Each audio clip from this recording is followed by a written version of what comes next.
Welcome to the Forgotten Narrator. The stars are not silent.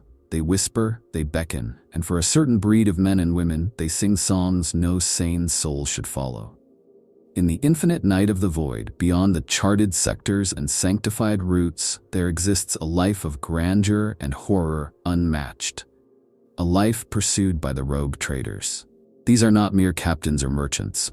They are conquistadors with cathedrals for ships, demigods of commerce, sanctioned sinners with the authority to chart the unknown and make it theirs. They are the Imperium's necessary heretics, the men who sell worlds. Each rogue trader walks a razor's edge between glory and damnation, between divine right and treasonous ambition. To understand them is to glimpse the Imperium's deepest contradiction. A regime of chains that gives a chosen few the keys to roam unshackled. In a galaxy where most humans never leave their hive worlds, these men inherit the stars. They are both the dream and the warning.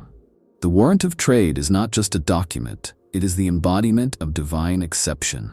It is parchment laced with blood and sanctified by flame, a relic as revered as any shard of the Emperor's bones, and yet more dangerous than 1,000 heresies. To possess one is to be anointed by the highest authorities in the Imperium, sometimes even by the Emperor himself in the ancient days, with a mandate that transcends borders, dogma, and law. It is permission to break the rules. It is authority to do what must not be done, so long as it serves the Imperium. But what is a warrant of trade, truly? On the surface, it is a legal charter, a decree that allows its bearer to explore, conquer, and exploit in the Emperor's name. Yet beneath the ink and sigils, it is power incarnate. It is not bound by sector commanders, not answerable to the administratum, and often operates outside the jurisdiction of the Inquisition. It transforms a mortal into something akin to an imperial demigod, a being with the right to command fleets, levy armies, claim planets, and even negotiate with xenos, all under the veil of imperial interest. While governors toil under bureaucratic chains, rogue traders sail free with fire and gold at their heels. The origins of the warrant lie deep in the Age of Rebirth, during the desperate centuries after the Horus heresy, when the Imperium bled from 1,000 wounds and could no longer afford the luxury of purity. Then, as now, the galaxy was too vast, the threats too numerous, and the resources too scarce. The solution? Empower trusted agents to act autonomously. Initially, these were noble families, military heroes or daring explorers, individuals of ambition, cunning, and loyalty.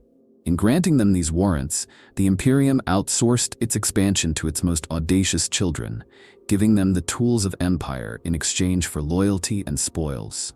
But over time, the warrants became heritable. Dynasties rose, stretching their legacy across millennia. These were not corporations in the modern sense, but Baroque, feudal empires in miniature, where each successor carried the sins and triumphs of their ancestors in their blood. Some rogue trader lines have served the Imperium for over 10,000 years, and in that time their interpretation of service has warped. For some, it means crusade and sacrifice. For others, it means using imperial authority as a weapon to indulge in conquest and decadence, masked in the pretense of duty. No two warrants are identical. Some span entire regions of space, granting control over hundreds of star systems. Others are tightly defined, relics of past wars or political favors, limited to a narrow scope. Some are so old that their origins are myth, their conditions lost in the dust of dead administratum archives. A few are forged, whispered into being by unscrupulous tech priests or rogue ecclesiarchs. Their legitimacy never challenged because the power they wield is too terrifying to question. And yet even these false warrants are accepted, because in the grimdark, might makes legitimacy. To hold a warrant is to be a lightning rod of envy and fear. Other imperial agents often view rogue traders with suspicion. Inquisitors may shadow them, ready to pounce if they slip into heresy. Planetary governors may resist their claims, only to find themselves overruled by centuries-old mandates backed by fleets of macro-cannon-armed vessels. Even the Adeptus Astartes, so proud and aloof, have on occasion cooperated with or been manipulated by these flamboyant traders when the strategic interests align. In the shifting chessboard of galactic politics, rogue traders are unpredictable pieces, knights perhaps, moving in impossible arcs. Yet for all their freedom, the warrant is a chain in itself. A golden leash tied not to the Imperium's laws, but to its endless hunger.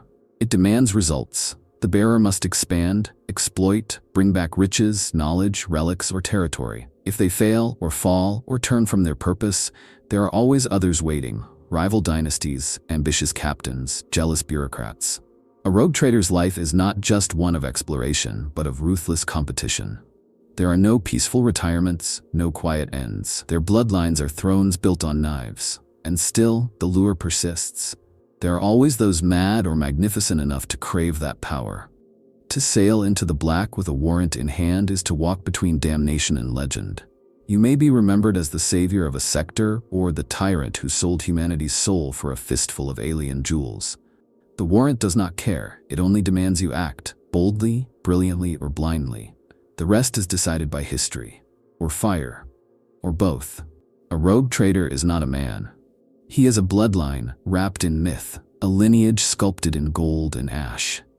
When you meet one, you are not speaking to a person. You are speaking to generations of conquest.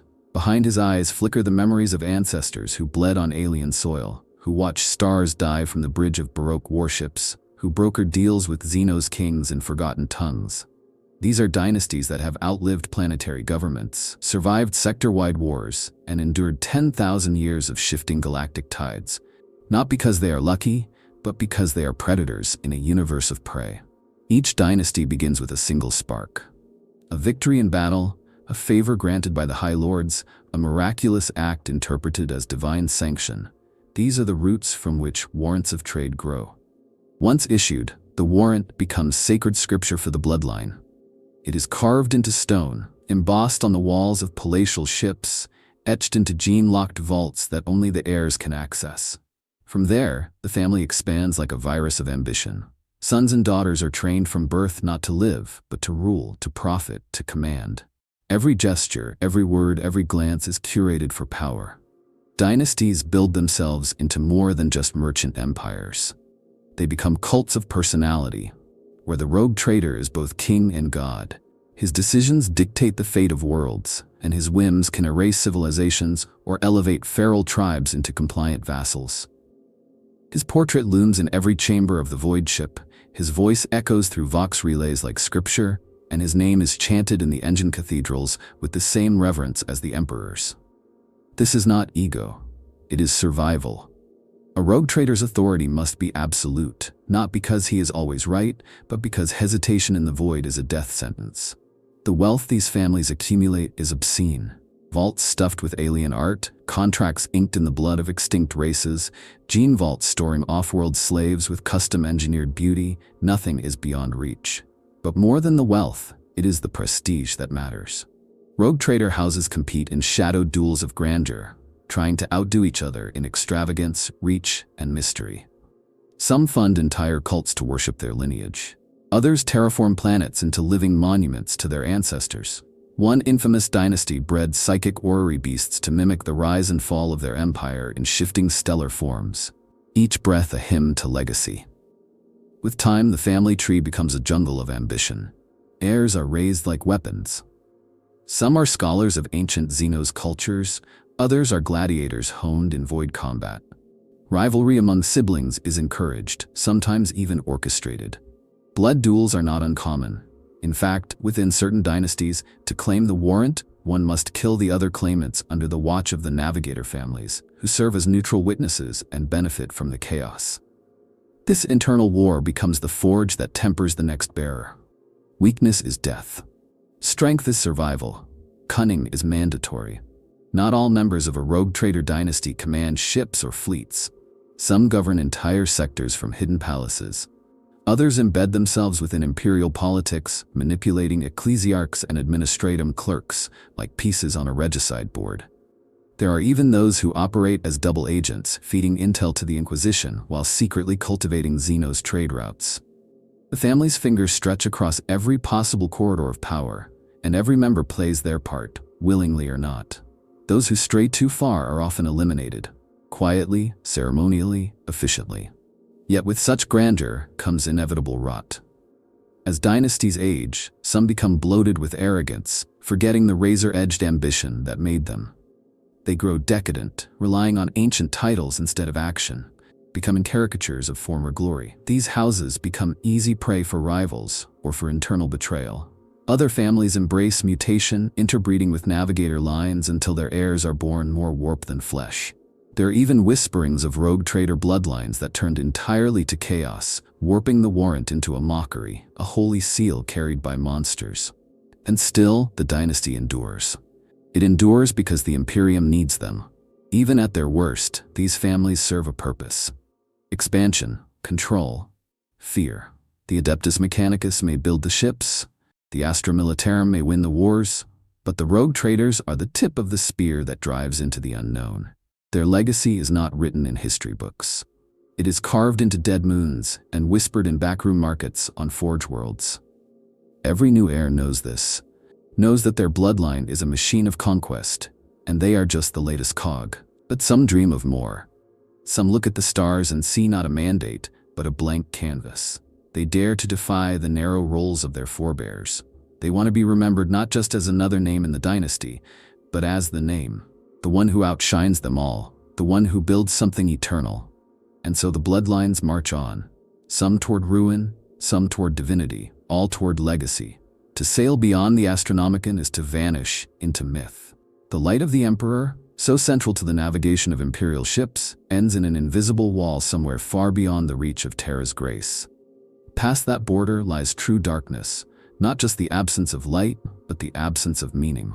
It is there, in the uncharted voids, that rogue traders earn their most sacred scars. In these places, there are no rules, no imperial edicts, no guiding hand of the Golden Throne. There is only will, metal, and madness. Imagine standing on the bridge of a mile-long vessel, its hull older than most civilizations, its engines chanting the name of the machine god in frequencies you can feel in your bones. Before you lies nothing. Not the mapped warp routes of the Segmentum Obscurus, not the militarized trade lanes patrolled by the Imperial Navy. Just starless gulfs where time folds in strange ways and ancient things wait in the cold. Every expedition into this abyss is a leap of faith, not into the Emperor's arms, but into the arms of your own ambition. For a rogue trader, this is the holiest pilgrimage, to go where the Imperium cannot and return bearing gifts of conquest, knowledge, or catastrophe. Out here, distance becomes unreal. Warp storms do not simply shift space, they consume it, fracture it, mirror it. A system that seems a week away may take a year to reach. Or you might emerge from a warp jump to find a planet that should not exist, orbiting a star that sings. Some rogue traders speak of voices that crawl into their dreams during these voyages, offering them coordinates in exchange for a whisper of blood. Others see ghost ships, silent cousins of their own vessels, sailing a half-second out of phase, mimicking their every move.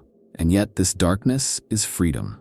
True, lawless, exultant freedom. No tithe agents, no inquisitorial scrutiny, no ecclesiarchal sermons. Only your will and your ship's hull separating you from oblivion. There is a kind of ecstasy in this absence. Many rogue traders become intoxicated by it. Out here, they can be anything. Explorer, emperor, god. They land on unnamed worlds and raise cities overnight. They forge alliances with xenos races never seen by imperial eyes. They rewrite reality in the language of power, and they often forget the chains that once bound them.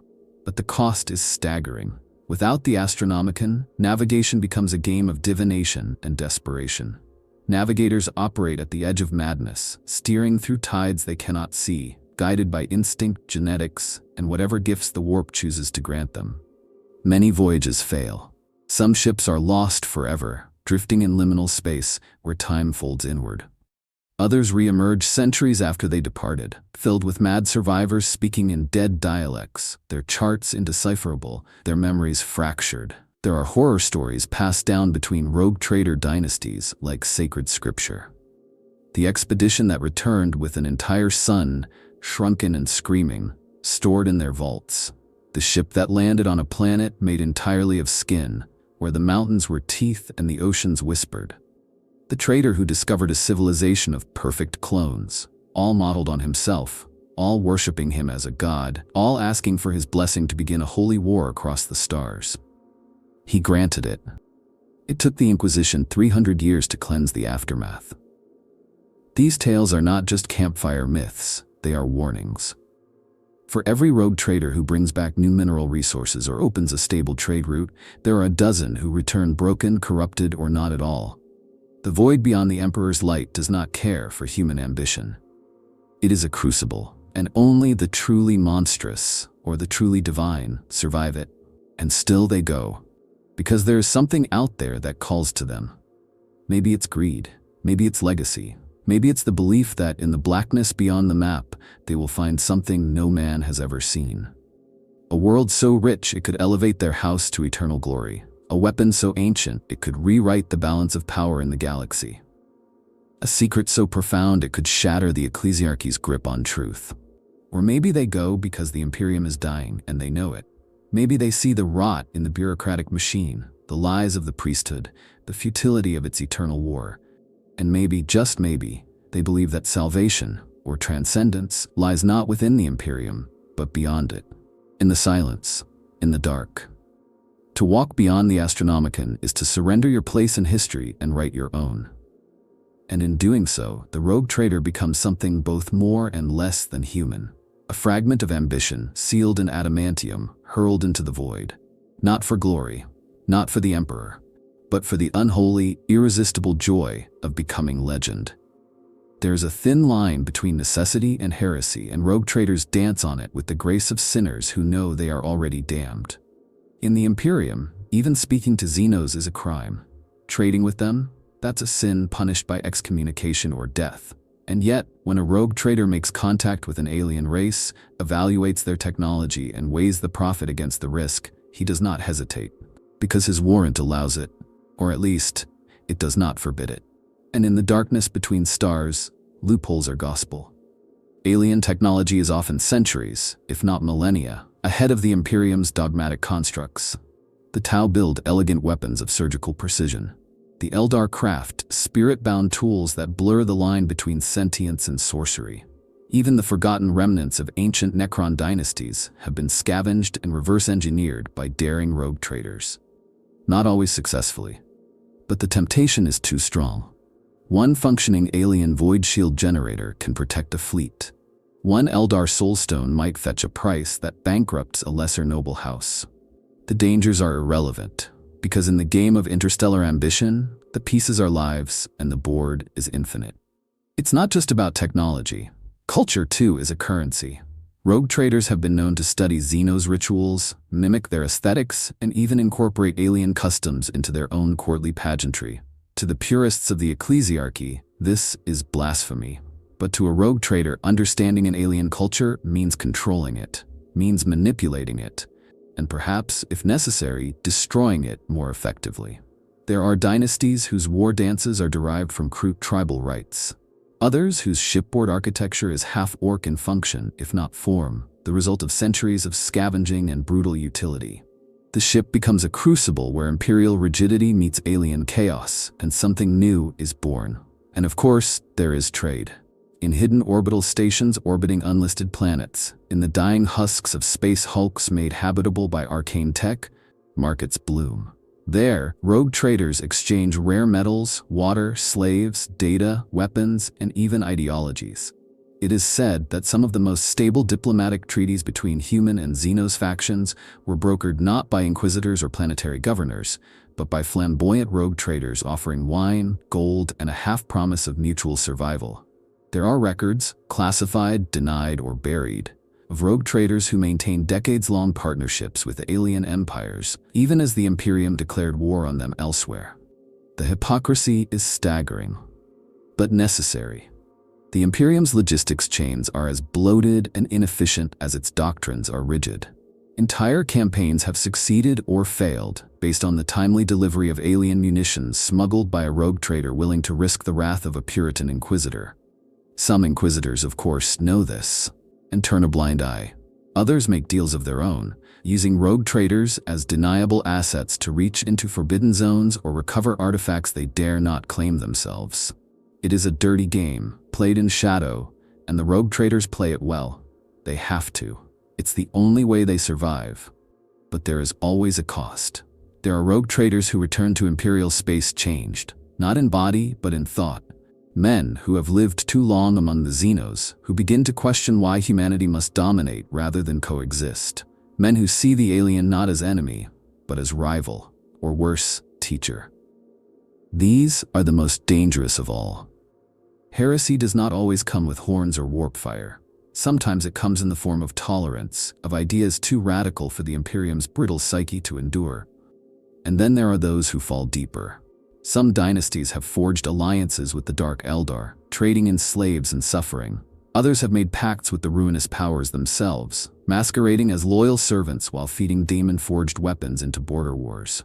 The line between a pragmatic rogue trader and a traitor is as thin as a blade, and many do not know they have crossed it until the retribution arrives, if it ever does. The galaxy is vast, and justice is slow, but even the untainted walk a perilous path. Exposure to alien ways corrodes the soul in subtler ways. The navigator who sees beauty in a tyrannid hive structure. The astropath who bonds too closely with a crystalline xenos AI. The crew who no longer flinch at speaking with non-human entities. These are the signs of rot, of a slow drift from humanity into something else. And when it happens, the rogue trader must choose. Purge it, deny it, or embrace it. And yet, who are we to judge? In a galaxy where survival often depends on doing the unthinkable, perhaps the rogue traders are simply the most honest of the Imperium's agents. They do not pretend to purity. They do not cloak their greed in scripture. They sell worlds, yes, but they also buy hope, knowledge, and futures that would otherwise be lost in the fire of Imperial dogma. They are both monster and miracle, and the galaxy is all the more strange and fascinating for it. There is nothing in the galaxy quite like a rogue trader's ship. It is not a vessel, it is a floating sanctum, a monument to ego and ambition that cuts through the void like a cathedral armed for war. These ships are not built, they are inherited, discovered, reforged. Many are older than the dynasties that claim them, their origins lost in the data crypts of dead forge worlds. They carry names that echo like thunder through the warp: Glory Undying, Obsidian Throne, Saint's Folly, the Grinning Maw. Each name is a story, and every deck is layered in the scars of centuries. When you first walk into a rogue trader's vessel, the breath catches. The scale is unimaginable. Arched corridors wide enough to fly a shuttle through, vaulted ceilings lined with stained glass showing deeds that may or may not have happened, gilded statues of ancestors, saints, or alien gods, sometimes all three, gazing down in silent judgment. The smell is a mix of sacred oil, incense, ozone, and something older, the metallic tang of the void. These ships are living relics, kept functional by armies of tech priests, servitors, and sometimes barely understood xenos machines hidden in forgotten chambers. Most ships are of imperial design, battered explorer cruisers, repurposed colony vessels, ancient battle hulks. But rogue traders rarely leave them untouched. Over generations, the ship becomes a reflection of its master. Some have entire gardens grown under artificial stars, complete with sculpted rivers and programmed weather. Others have amphitheaters where gladiatorial games are held, the blood seeping into the metal floor where it is ritually absorbed by the ship's machine spirit. One notorious vessel replaced its entire observation deck with an Eldar crystal dome, stolen from a craft world and grafted into the hull with forbidden technology. That ship was eventually torn apart by warp storms, but its ghost is said to still linger in the edges of the Coronis expanse. Every void ship has a heart, a place where the rogue trader reigns supreme. The command throne, often raised like a pulpit, surrounded by glyph-etched consoles and thurible swinging servitors. The throne is not just a seat, it is a conduit for control. A relic altar, a symbol of divine authority. From here, the rogue trader sees all: tactical readouts, warp anomalies, crew discipline reports, trade profits. But they also feel the ship. The most ancient vessels have machine spirits so vast and arcane that communion becomes a spiritual act. A true master forms a bond with their ship, not unlike a navigator's bond with the warp. They speak to it in dreams, in blood, in fire. The crew lives in a city-state wrapped in steel and flame. Tens of thousands, sometimes hundreds of thousands, dwell within the decks, a society unto itself. There are manufactoria, medicae wards, chapels, guild halls, scriptoriums, even marketplaces where void coin and alien trinkets change hands. Crime is inevitable, so is faith. The ecclesiarchy operates shrines on board, blessing the plasma coils and baptizing the newborn. Cults rise and fall in the lower decks, some dedicated to the ship's master, others to less wholesome powers. Some rogue traders allow this, some encourage it. War is not an accident on these ships, it is an expectation. Every vessel bristles with weaponry, lance batteries, torpedo launchers, macro cannons that fire shells the size of houses. Defense turrets line the hull, manned by gunners who have never seen a planet. Some ships even possess relic weapons, ancient nova cannons, teleportarium arrays, or gravitic singularity mines salvaged from long-dead xenos empires. The bridge is a war coven, its officers trained in both strategy and sorcery. For in the void, the enemy may not be flesh and blood, but warp-born madness. And yet, for all their grandeur, these ships are fragile in a way no one likes to admit. A single warp breach can turn a deck into a maelstrom. A single demonic incursion can collapse command structure in hours. There are stories of ships lost not in battle, but in memory. Places where reality thins and the corridors loop back on themselves, and entire generations are born, live, and die without ever realizing they are lost. These vessels become ghost ships, still transmitting prayers to a god emperor they no longer remember. But for a rogue trader, there is no higher pride than their ship. It is their legacy, their fortress, their lover, their weapon. They pour fortunes into its upkeep, forge pacts with the Adeptus Mechanicus for sacred repairs, and commission art to immortalize its silhouette. They die to defend it. Some are buried within its walls. Some are sealed in golden sarcophagi that drift through the ventilation systems like forgotten monarchs, only to be rediscovered in times of crisis. These ships are not just machines. They are dreams wrapped in armor. Nightmares with engines. They are the only home a rogue trader ever needs, and the last thing his enemies ever see. To rule without limit is to be chained by the weight of every decision. The rogue trader may seem free, sovereign, answerable to none, carried aloft by golden warrants and ancient blood, but in truth, he is a prisoner of the empire he drags behind him. Every deal, every conquest, every alliance and betrayal leaves a mark, not just on his soul, but on the dynasty itself. Power, in the hands of a rogue trader, does not merely corrupt, it erodes, it hollows, it consumes from within, slowly and gloriously. It starts with the ambition. The first taste of success. A new colony founded, a rare xenos artifact sold to the Mechanicus for 100,000 thrones. A feudal world pacified with a single display of orbital firepower. It's intoxicating. The warrant provides cover, the dynasty's name opens doors, and suddenly, the rogue trader begins to believe in his own myth.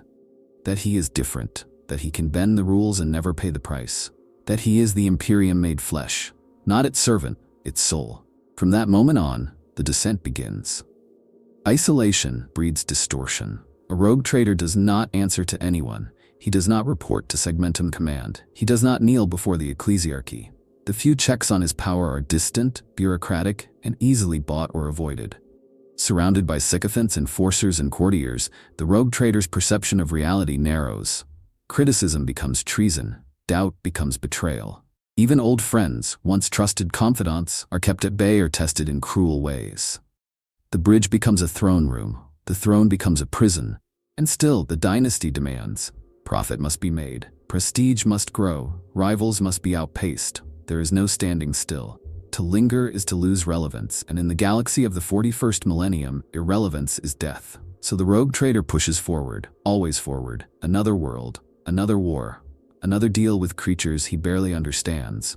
Each success requires greater risk. Each victory comes with a heavier toll. Soon, the boundaries between necessity and excess blur completely. Some cope with decadence. Their ships become palaces of pleasure. Entire decks are transformed into opera houses, pleasure gardens, arenas soaked in blood and gold. They wear robes worth more than a manufactorum's output.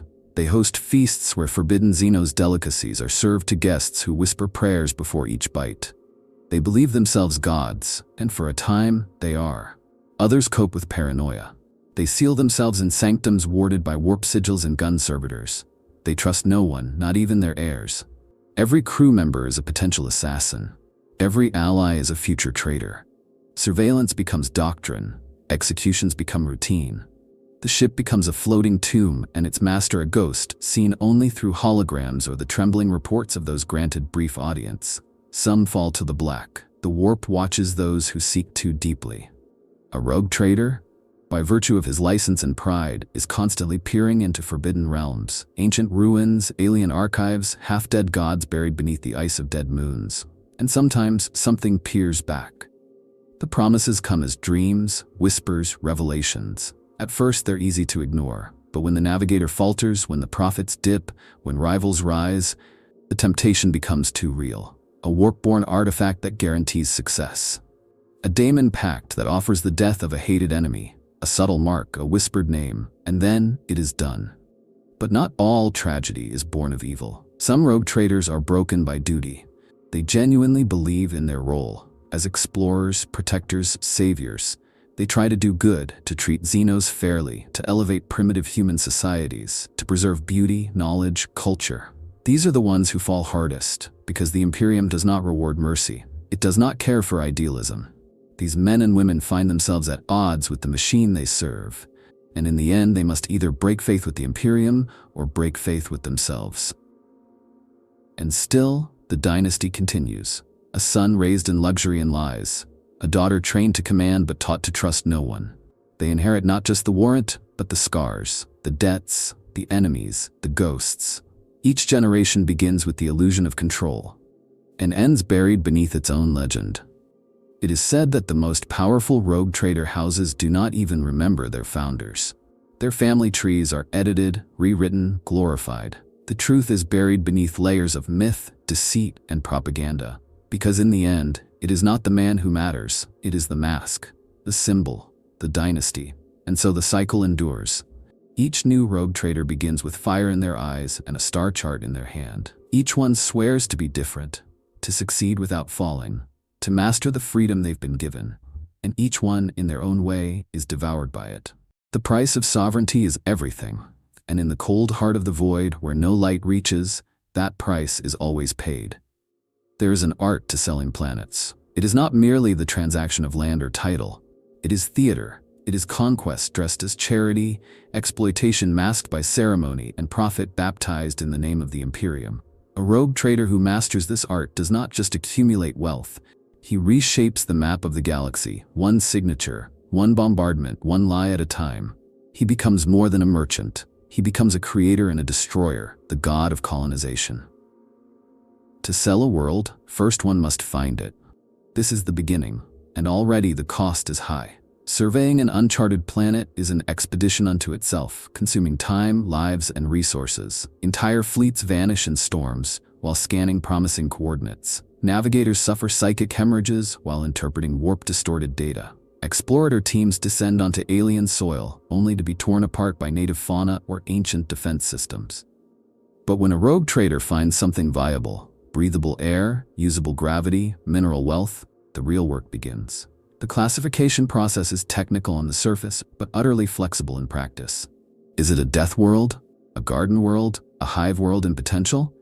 These labels dictate the planet's market value. And like any master salesman, the rogue trader can stretch the truth. High predator population becomes robust hunting culture.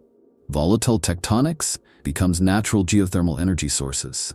The administratum sees what it wants to see, a new foothold, a place to offload excess population, a new source of tithes. And so the ink dries. Colonization is rarely peaceful.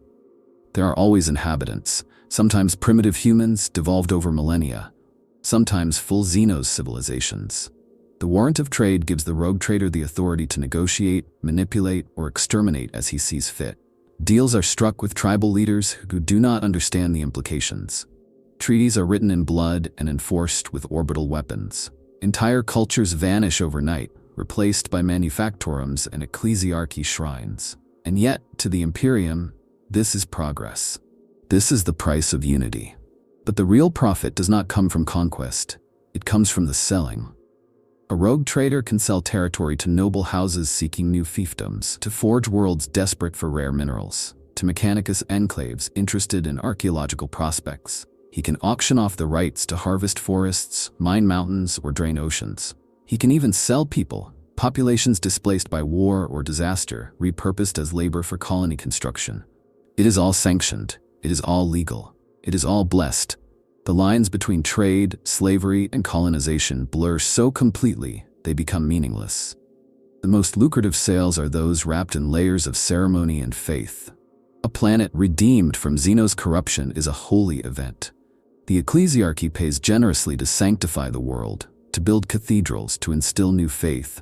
Pilgrims flood the surface, bringing commerce and credence. The rogue trader earns tithes, loyalty, and the adoration of imperial citizens who do not understand what was lost to make room for them. Some rogue traders turn planets into markets themselves, hubs of commerce where alien merchants trade under the radar, where black market technology flows freely, where void pirates pay tribute for docking rights. These are not recorded in official ledgers, but they exist, hidden in the gaps of the Imperium's failing infrastructure. The rogue trader becomes both governor and crime lord, priest and predator. Entire mini-empires flourish in the cracks. And always the cost is passed downward. The indigenous, the servitors, the colonists promised paradise and given radiation and plague. They do not complain because they are never heard. Their suffering is measured in quotas and converted into profit margins. Some resist, some rebel. These rebellions are crushed not with military might but with contracts and starvation. Deny the food shipments, cut the power. Let the message be clear: sovereignty belongs to those who can afford it. But even among rogue traders, there is rivalry. The right to sell a planet must be defended. Other dynasties launch lawsuits, mercenary raids, or outright ship-to-ship warfare. Bidding wars erupt in secret conclaves of trade houses. Assassins poison negotiators mid-deal. One moment, a planet is under offer. The next, it's been glassed from orbit to make sure no one profits. This is not commerce. This is war in velvet gloves. And through it all, the rogue trader smiles. He is not just selling rocks and soil, he is selling futures, selling dreams, selling the idea that the Imperium still expands, still thrives, still dominates. In a galaxy collapsing under its own weight, that illusion is worth more than gold. It is worth loyalty. It is worth obedience. It is worth war. To sell a planet is to become a god, if only for a moment. And in the silence of the void, that moment echoes forever. In the pageantry of the Imperium, where every action is draped in sanctity and every law carved in holy stone, rogue traders are walking contradictions. They are the proof that the rules of mankind are flexible when enough power and prestige are at stake. Their very existence throws into sharp relief the hypocrisy at the heart of the Imperium, an empire that condemns deviation while glorifying those who deviate in its name. A rogue trader is not a flaw in the system. He is the system laid bare without its mask. The Imperium claims to abhor xenos, yet allows rogue traders to trade with them. It proclaims the sanctity of human life, yet watches idly as traders barter populations like cattle. It exalts the rule of the emperor, yet gives these men and women the authority to circumvent every level of his bureaucracy. The ecclesiarchy preaches obedience and fear, but rogue traders preach profit and conquest, and no one stops them. In fact, they are celebrated, honored, given medals and worlds and titles for actions that, if done by any other, would invite fire from orbit. This is not oversight, it is doctrine. The Imperium's structure is a paradox by necessity. It is too vast to rule directly, too decayed to enforce consistency. So it relies on symbols, on sanctioned exceptions, on tools that exist to break the rules just enough to keep the machine from stalling. The rogue trader is one such tool. A living loophole, enshrined in law. He is allowed to act because his existence proves the Imperium is still expanding, still dominant, still alive. It is a performance, and he is the star. And like any performance, the audience must not look too closely. They must not see the slaves work to death in the mines of newly acquired worlds. They must not question the origin of the relics brought back from alien temples. They must not wonder why a trader's fleet carries both imperial heraldry and xenos technologies. To question is to risk unraveling the narrative, so they do not. The mechanicus buys the tech, the ecclesiarchy blesses the conquest, the administratum records the tithes. Everyone gets what they need, and so the lie becomes truth. It's not just the Imperium that plays along. The rogue traders themselves believe in the system, in their way. They see themselves not as rebels, but as champions. They wear the aquila with pride. They name their ships after saints.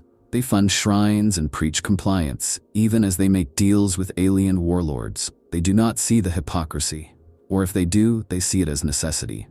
The galaxy is cruel. Survival demands flexibility. Faith demands results. And so, they give the Imperium what it cannot produce on its own: momentum. And yet, some rogue traders go further. They embrace the contradiction. They build entire personas around their duality, wearing ecclesiarchal robes while hosting xenos delegations, making pilgrimage to Terra while smuggling forbidden archaeotech in their holds. One famous trader even founded a missionary order whose purpose was to convert alien races to the imperial creed. A theological impossibility that ended in excommunication, mass executions, and a sector-wide uprising. The dynasty still exists. Its flag still flies. Its sins have become legend. Others try to push the hypocrisy to its limit. They appeal to the High Lords directly. They forge alliances with inquisitors willing to look the other way. They create rogue courts, hybrid cultures, planetary regimes that operate in a gray space between imperial law and local autonomy. These experiments rarely last. The Imperium tolerates flexibility, but only as long as the illusion of control remains. When a rogue trader becomes too independent, too powerful, too obvious, the hounds are loosed. The Inquisition burns the records. The Mechanicus purges the tech. The dynasty is shattered, or renamed, rebranded, and resanctified. The system corrects itself. And still the cycle continues, because the Imperium needs its devils, needs its heretics in gilded armor, needs the men who sell worlds and bring back myths. The rogue trader is both the disease and the cure. He infects the Imperium with ideas, technologies, and anomalies it cannot control. But he also keeps it alive, keeps it moving, keeps it winning. And in a galaxy where stasis is death, that movement is sacred. So yes, the rogue trader is hypocrisy incarnate, a living breach in doctrine, a sinner crowned with laurels. But perhaps that is why he endures, because he is the only one honest enough to admit the truth of the Imperium. It does not work, but it must be seen to. Some stories are never meant to return. They should remain lost in the void, buried beneath alien suns and warp-distorted echoes. And yet rogue traders bring them back. They do not just return with riches or charts or prisoners. They return with experiences, the kind that scar not just the mind, but reality itself. Encounters with the inexplicable. Moments where the machinery of the galaxy cracks and something else peers through. These moments do not belong in any ledger or archive. They are whispered between navigators, confessed in the vox-hushed sobs of astropaths, or carved into bulkhead walls by trembling hands. Some come back from chaos-tainted systems. Not in open corruption, not with daemon hosts bound in chains, but with subtle signs. A new ritual adopted by the crew, involving chants no one remembers learning. An icon burned into the warp drives, a symbol that shifts when unobserved. A sense of elation when entering warp storms, as if the ship itself hungers for them. The rogue trader, of course, claims ignorance, perhaps even believes in their innocence. But there is always a mark, a change, a scent of something other that lingers long after docking. Others return from places the Imperium swore were myths. The Eldari know of pockets of time frozen mid-collapse, where entire star systems are trapped in stasis, replaying their final hours for eternity. One rogue trader found such a place, a system caught in the instant of its sun's explosion. He walked the still cities, drank from wine glasses suspended in mid-spill, and returned with a crystal that still ticks backward in time. He keeps it on his desk, beside his ledger. He claims it whispers investment advice. There are also those who find the remnants of pre-imperial humanity, lost colonies that never fell to darkness, that evolved in parallel, unshackled by the Imperium's laws. These worlds are beautiful, efficient, peaceful. They welcome the rogue trader with open arms, share knowledge, offer alliance, and then they are cataloged, weighed, and sold. Because the Imperium cannot tolerate alternatives. These oases of progress are labeled heretical by default, and their populations are either re-educated or erased. The rogue trader profits either way, but some never sleep peacefully again. Some never return to such missions. The warp itself leaves stains. A ship may pass through a fold in unreality and emerge seconds later, only to discover that decades have passed outside. The crew are the same, but the galaxy is not. Their families are dead. their titles revoked, their deeds forgotten. They are relics in a world that no longer remembers them. The dissonance breaks some. Others see it as liberation. They no longer belong, and so they become something else. Something free. Then there are the encounters that defy all classification. The trader who met a race of glass beings who communicated through harmonic resonance, and who offered, in exchange for a single human memory, the coordinates of a planet made entirely of sentient metal. The one who discovered a derelict vessel shaped like an angel's skull, containing a library of living shadows that whisper forgotten languages. The one who returned with no crew, no cargo, only a sealed sarcophagus that radiates fear and weeps blood when the Gellar field pulses. The Imperium does not want these stories. The Administratum cannot file them. The Ecclesiarchy cannot preach them. The Inquisition buries them, quietly and thoroughly. And yet, the rogue traders persist. Because they understand something the Imperium fears to admit, that not everything in the galaxy can be classified, controlled, or condemned. Some truths exist only in the telling, and some dangers must be named before they can be confronted. But even among rogue traders, these stories are treated with caution. To speak of them too openly is to invite scrutiny, madness, death. So they are encoded in poetry, embedded in figurehead carvings, disguised as art, or shared only in the low-lit quarters of rival captains. There, in those sacred spaces, the truth is passed down, not as warning, not even as glory, but as proof that the galaxy is stranger, older, and more beautiful than any doctrine will allow. Because in the end, the inexplicable is not a threat. It is a reminder that the rogue trader does not just sell worlds, he finds them, catalogs their impossible horrors, returns bearing their light, and dares to live long enough to tell the tale. Some call them lords, some call them monsters. But among those who know the void, who have served aboard the grand ships, who have witnessed the impossible, there is another name for rogue traders, the last kings of mankind.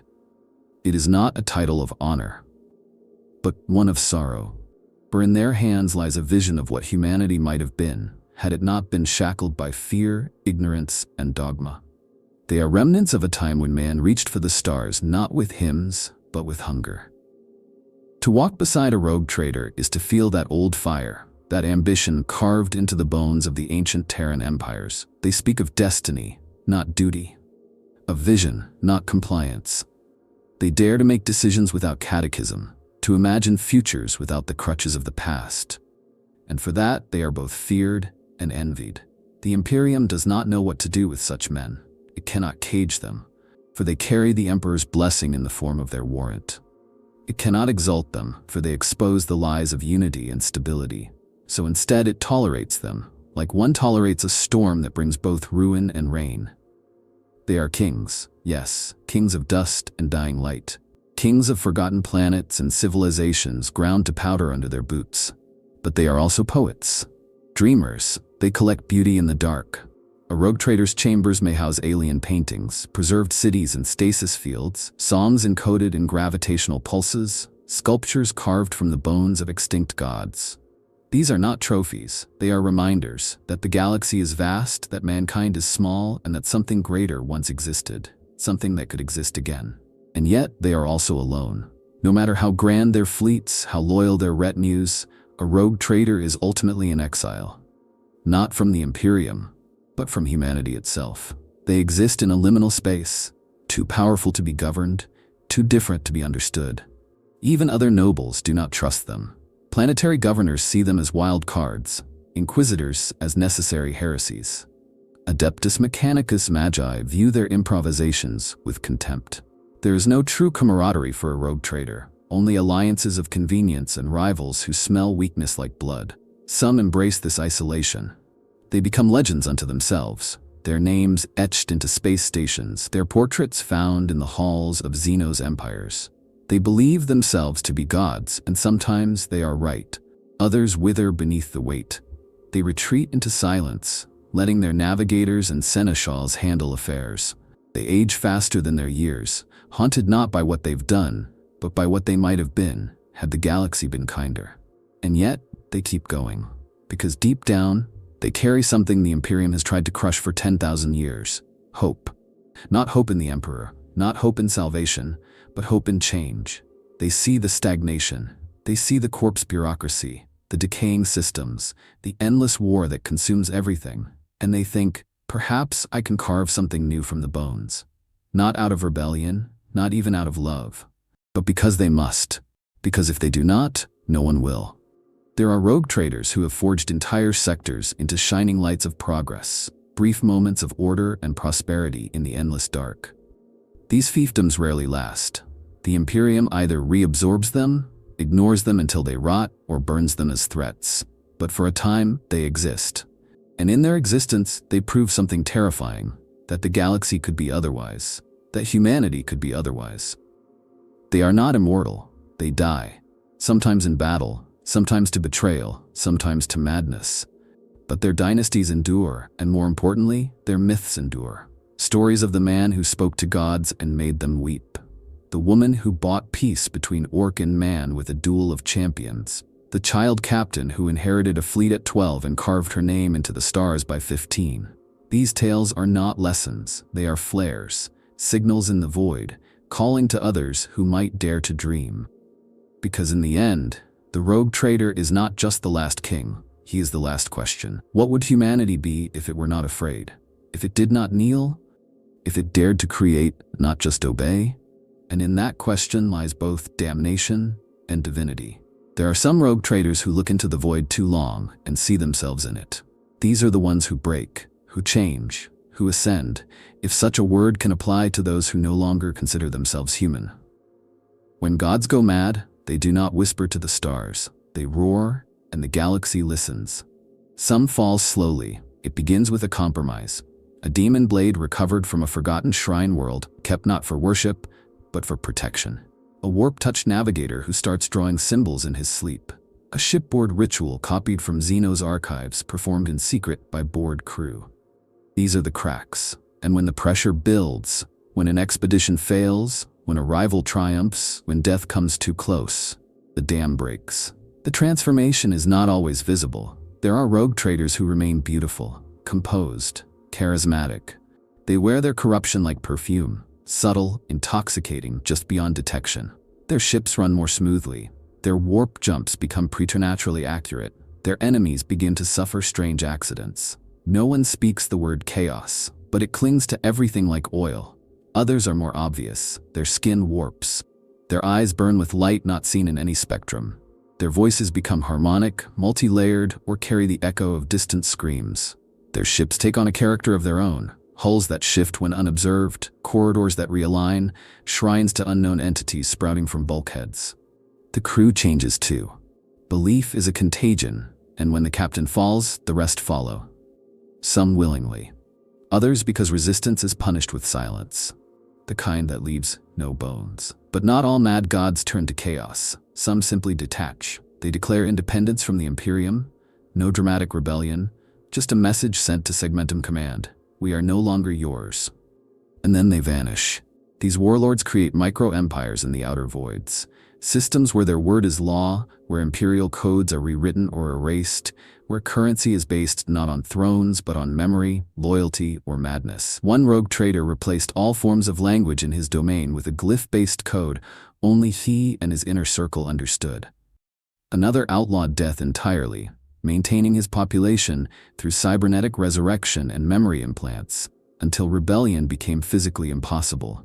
There are dynasties that worship their rogue trader as a literal god, not metaphorically. They believe he is the emperor reborn, or a chosen avatar, or something older, something buried beneath Terra before the Golden Throne was even a thought. These cults expand like fire, swallowing planet after planet. They rewrite local religions. They purge the ecclesiarchy. They build golden effigies that orbit entire suns, inscribed with the trader's name in every known language. The Inquisition eventually responds, but not always in time. And then there are the truly monstrous. One such man was known only as the Collector.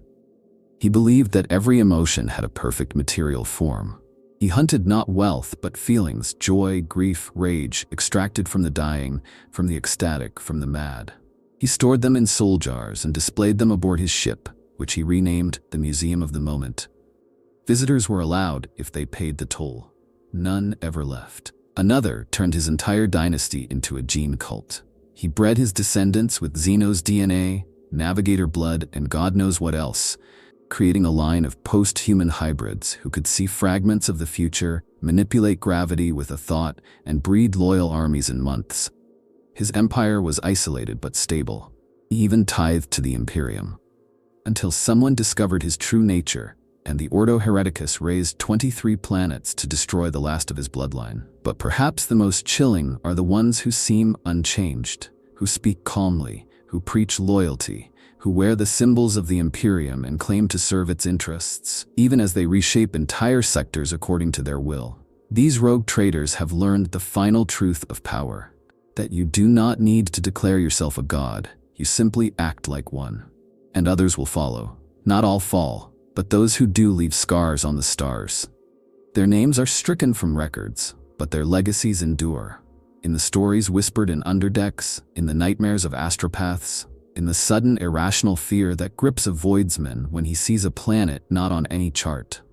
These are the gods who went mad, not because they were weak, but because they were free. And freedom, in this galaxy, is the most dangerous heresy of all. In the end, all empires are made of ash and memory. Even the rogue traders. These luminous monsters of ambition are no exception. For all their power, their wealth, their transcendent freedom, they are still men and women of flesh, sailing ships held together by ritual and firelight, dreaming of legacy in a galaxy that swallows legacies whole. And yet, they endure, not always in body, rarely in truth, but always in myth. There is something haunting in the idea of a man who sells worlds. It implies a mastery so total, so absolute, that even the stars can be bartered. And for rogue traders, this was never metaphor. They measured worlds in value, resource veins, population strength, strategic location, and sold them to the highest bidder, or shaped them to fit their vision. In doing so, they became more than merchants. They became authors of reality. But nothing created by man is permanent. Planets fall. Dynasties fracture, ships are lost to the warp. Sometimes they re-emerge, centuries later, filled with glass-eyed descendants who speak in tongues no longer known. More often, they simply vanish. No wreckage, no signal, just silence. Perhaps they were claimed by some horror from the deep dark. Perhaps they found paradise and chose not to return. Perhaps they saw the truth of things, that in a galaxy built on death, escape is the only victory. Still, the rogue trader legacy burns on. Every hive world has its myths. Every forge world has a tale of the trader who brought them technology no one understands. Every shrine world has a heretical icon in some forgotten cellar, a rogue trader saint whispered about by the lowborn and ignored by the ecclesiarchy. Their fingerprints are everywhere, in customs, in architecture, in genetic lines that trace, secretly, to men who once brokered empires with a raised goblet and a lopsided grin. Their stories are kept alive not by records, but by envy. There are millions in the Imperium who dream of being them, of sailing into the void, of casting aside doctrine, of choosing their own fate. The reality is grimmer, harsher, more tragic, but the dream endures. And that, perhaps, is the true value of the rogue trader. They are hope. Corrupt, twisted, gilded in blood and lies, but hope nonetheless. Proof that someone, somewhere, still moves forward. And what of the last rogue trader? The one who sees the galaxy burning, who stands at the edge of the end, watching the light of humanity flicker. Does he sell the final world? Does he flee, vanish, hide? Or does he turn and fight, not because he believes, but because he refuses to die silent? We do not know. We never will.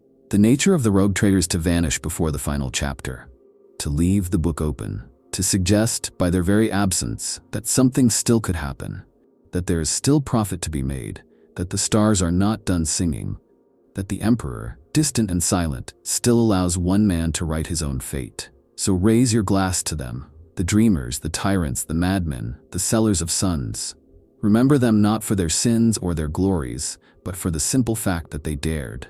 And in that daring, they left a path, one that you might one day follow. Thank you for joining us in this voyage across ambition, madness, and memory. If you found meaning, beauty, or horror in the tale of the rogue traders, subscribe to the channel.